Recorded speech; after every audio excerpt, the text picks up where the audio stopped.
Back to square one. Jasprit বুমরাকে ঘিরে পুরনো পরিকল্পনাতে ফেরত গেল ভারত, আর তাতেই মিলল সফলতা। যখনই ওয়েস্ট ইন্ডিজে ব্যাটিং জমাট বাঁধতে শুরু করেছে, ঠিক তখনই বোলিংয়ে এলেন জাসপ্রীত। এক ওভারে তুলে নিলেন 2খানা উইকেট, আর তাতেই যেন ওয়েস্ট ইন্ডিজের পরিকল্পনা ব্যাপক আঘাতপ্রাপ্ত হয়।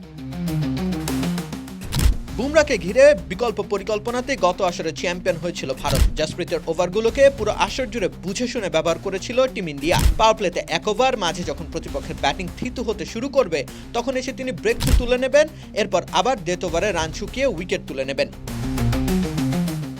সেই পরিকল্পনাতেই সফল ছিল ভারত, কিন্তু এবারের আসরে তেমন কোনো পরিকল্পনা পরিলক্ষিত হয়নি ওয়েস্ট ইন্ডিজের বিপক্ষে ম্যাচের আগে।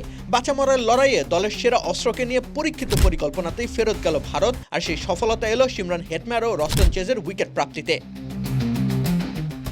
16 বলে 34 রানের জুটি দাঁড়িয়ে গিয়েছিল, সেখানে হেটম্যার ছিলেন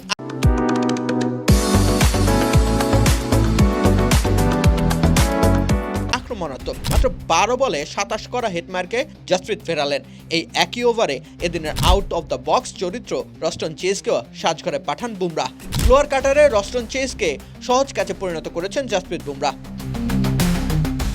এর আগে পাওয়ার প্লেতে এক ওভারে তিনি রানের চাকা আটকে রাখার চেষ্টা করেছেন। দিন শেষে পুরনো চাল হাতে বাড়ে। বাংলা সেই প্রবাদের প্রমাণটাই যেন পাওয়া গেল ভারতের পুরনো পরিকল্পনাতে ফিরে যাওয়াতে।